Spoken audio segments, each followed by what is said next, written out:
Today we're going to be talking about using old-fashioned toys to explain the building blocks of concept, design, and details for a highly effective financial plan. My name is Rob Souza with the OC Impact Project, and I'm here with Peter Kitzerow, the author of the book, You Are Smart Enough.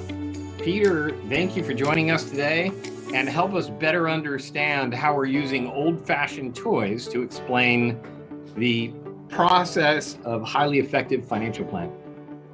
Sure thing, Rob. And first of all, thank you very much for having me back again today.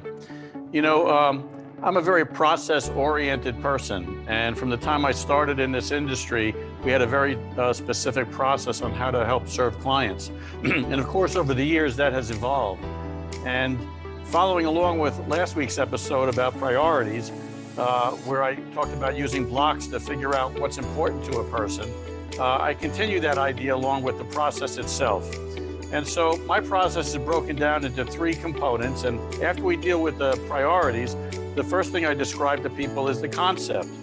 Now, the concept of a person's financial plan means taking into consideration all of the facts and circumstances of their lives, not just what's important to them, because we already did that in priorities, but you know, how's your health? How much have you already accumulated? How much would you like to be able to spend in retirement? What does retirement mean to you?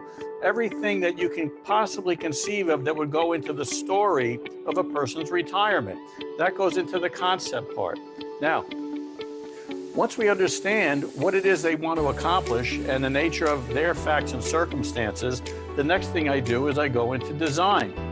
Now, design is a generic design, meaning there is no specific recommendation. It's really it's sort of like trying on clothes when you go to the store to make sure that they fit right before you actually buy them, all right?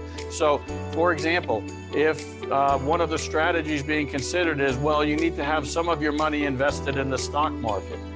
Let's go through an education process about how the stock market really works so people can be making a decision on investing intelligently as opposed to speculating and gambling.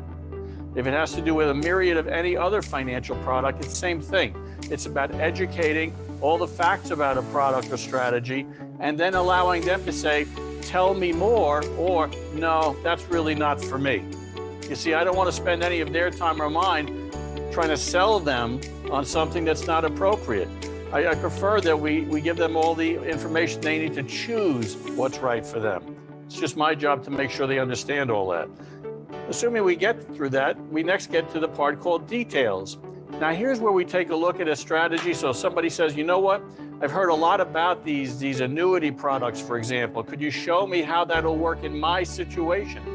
Well, that's when we're going to use their information and a product that might make sense and illustrate it for them.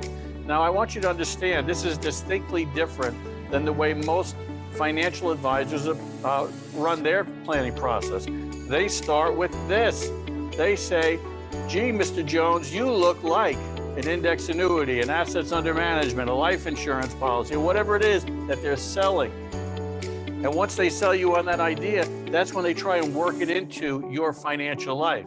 You see, it's exactly the opposite way around. Because of that type of approach, that's why many people are unhappy with their financial advisor or the plan that they have, because either A, they don't understand it, or if they had known all the facts about it before they got started, they probably wouldn't have elected to implement that. So once again, playing with simple blocks, and it takes all the pressure off because they get to touch them and feel them and think while they're doing these things, and gradually, step by step, we get to the right plan for them. Love it. It's a great concept. It's holistic, and it puts them in the driver's seat. And I think that is the key takeaway that I get from your book, is empowering people to control the process rather than the advisor controlling the process. So totally valuable. If you guys want to get this particular chapter that we're talking about today, go ahead and click on the link below. And Peter is offering a free copy of the chapter we discussed today, or just jump right in, get the whole entire book. You can go to Amazon, search You Are Smart Enough by Peter Kitzerow. You can get the entire book. And if you have Amazon Prime, it'll be there the next day. All right, Peter, thank you. And we will look forward to the next chapter next week. Thank you, Rob.